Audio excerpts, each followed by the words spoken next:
జిందాబాద్ CITU చిల్లర వద్ద ఐక్యత వర్ధిల్లాలి చిల్లర వద్ద ఐక్యత వర్ధిల్లాలి చిల్లర వద్ద పోలీసులు నశించాలి చిల్లర వద్ద పోలీసులు నశించాలి జిందాబాద్ సిఐటియు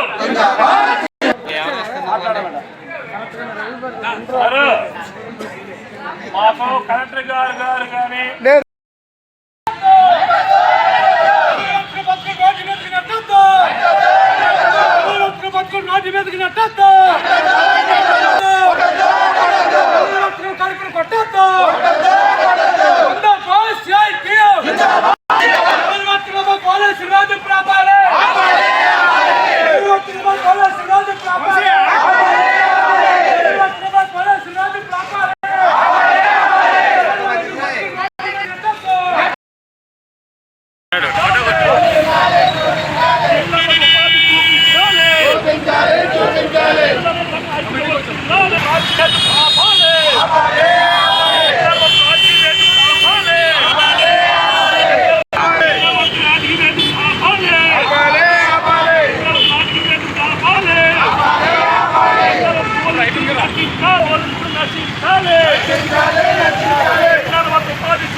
ఉపాధి చూపించాలి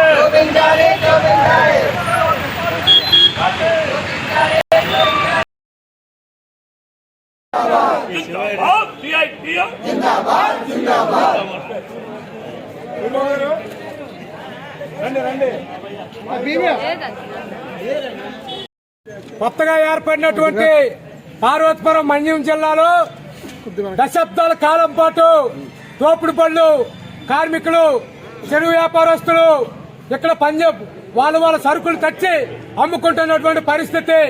వీళ్ళందరూ కూడా దళితులు, బీసీలు, పేదలు, సామాజిక వర్గానికి చెందినటువంటి కుటుంబాలు. అనేక మంది ప్రజాప్రతినిధులు మారారు. అనేక మంది పోలీసులు, సీఐలు, ఎస్ఐలు మారారు. ఎవరు కూడా వీళ్ళ పైన వేధింపులు లేకుండా సామరస్యంగా సమస్య పరిష్కారం చేసి వెళ్లారు. కానీ ఇప్పుడు వచ్చినటువంటి సీఏ గారు తోపుడు బళ్ళు రోడ్డు మీద ఉండకూడదని చెప్పి ఈరోజు ఆంక్షలు పెట్టి వ్యాపారానికి ఆటంకం కలిగించేటువంటి పరిస్థితి ఉన్నది. ఇది చాలా అన్యాయం. ఎన్నాళ్ళ పాటు దశాబ్దాల పాటు తోపుడు బళ్ళ మీద వ్యాపారాలు చేసుకుంటున్నటువంటి వీళ్ళు ఈ రోజు ట్రాఫిక్ కి అంతరాయం కలిగిస్తానని చెప్పి వేధించడం, రాజకీయంగా పోలీసుల పరంగా వేధించడం పద్ధతి కాదని చెప్పి, అయ్యా ఎమ్మెల్యే గారు మీరు ఆధునీకరణ చేస్తామన్నారు, మంచిది, సుందరీకరణ చేయండి.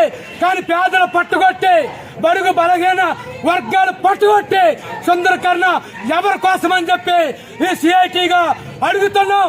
అందుకని పేదలు పట్టుకొట్టద్దు, చిన్న కార్మికులు పట్టుకొట్టద్దు, సిరి వ్యాపారస్తులు పట్టుకొట్టద్దు అని చెప్పి వీళ్ళు అడిగింది. పండుగ వరకు టైం ఇవ్వండి, తర్వాత ప్రత్యామ్నాయం మీరు చూపించండి అని చెప్పి అడుగుతున్నాం. ఆ దిశగా ప్రజాప్రతినిధులు, అధికారులు, కలెక్టర్ గారు అందరూ కూడా ఆలోచించాలి. ఈ పట్టణంలో ట్రాఫిక్ పెరిగితే వన్ వే ట్రాఫిక్ ఏర్పాటు చేయండి, తోపుడు బళ్ళు కార్మికులకి అవకాశం ఇవ్వండి అని చెప్పి వాళ్ళు చేస్తున్నటువంటి పోరాటానికి సిఐటి మన్యం జిల్లా కమిటీ సంపూర్ణ మద్దతు తెలియజేస్తుంది. లేని పక్షంలో దీక్షలకి, నిరాహార దీక్షలకి, ఎంత పోరాటానికైనా వాళ్ళు సిద్ధపడతారు. ఆ పోరాటానికి సిఐటియు సంపూర్ణ మద్దతు తెలియజేస్తుందని చెప్పి ఈ సందర్భంగా విజ్ఞప్తి చేస్తూ తెలియజేస్తున్నాం. చిన్న వ్యాపారాలు చేసుకుని అమ్మకి, చిన్న తోపుడు బళ్ళ మీద అమ్మకి పూర్వం తాత తల నుంచి అమ్మకి వ్యాపారాలు చేస్తున్నారు. అలాంటిది వాళ్ళు ఉపాధి చేసుకొని అమ్ముకుంటే అమ్మచ్చి ఇవతల ఎమ్మెల్యే గారు, ఇవతల పోలీసులు ముసుగొలిపి నానా బీభత్సంగా నమ్మచ్చి వాళ్ళు రోడ్డు మీద అమ్మచ్చి ఇచ్చే పరిస్థితి అమ్ముతుంది. చాలా తీవ్రమైన పరిణామాలు. ముందు చూస్తే అమ్మచ్చి పండగ అమ్మచ్చి దగ్గరలో ఉంది. ఈ పండగ కోసం వచ్చి అప్పులో సప్పులో చేసుకొని అమ్మచ్చి వాళ్ళంతా సరుకులు అమ్మచ్చి గ్యాదర్ చేసుకొని రెడీ చేసుకున్నారు. ఇప్పటికీ 20 రోజులు అవుతుంది. ఈ 20 రోజుల తాలూకు సరుకులన్నీ కూడా అమ్మచ్చి కుళ్ళిపోయి పాడైపోయి అమ్మచ్చి పడేసే పరిస్థితి అమ్మచ్చి వీళ్ళు అయిపోయింది. చాలా నష్టాల్లో కూరుకుపోయి ఉన్నారు.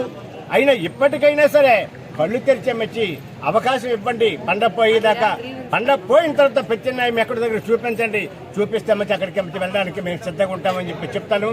అది కూడా చెయ్యకుండా ఈ వేటకు కూడా నమ్మచ్చి ఆయన ఎమ్మెల్యే గారు నమ్మచ్చి అడిగితే ఆయన ఏంటంటున్నాడు, కాలువ మీద వ్యాపారం చేసుకున్నాడు అంటున్నాడు. పోలీసులు ఏంటంటున్నారు, నాకు ఎటువంటి సమాధానం లేదమ్మితే మేమైతే మాత్రం మా పని మేము చేసుకెళ్తామని చెప్పి అంటున్నారు. అయితే ఇక్కడ మాట్లాడుతున్నటువంటి ఎవరికి నిజాయితీగా మాట్లాడుతున్నారో అర్థం కావట్లేదు. ఇక్కడ ఎమ్మెల్యే దొంగ లేకుంటే అమ్మచ్చి పోలీసుల దొంగ, ఎవరు అక్కడ దొంగతనం చేసుకుంటారు? మాకు అక్కడ నమ్మకమని చెప్పేసి ఆయన అంటాడు. ఇక్కడ కలెక్టర్ గారిని అడిగితే కలెక్టర్ గారు కూడా వచ్చి వ్యాపారం చేసుకోండి అని చేసి అంటున్నారు.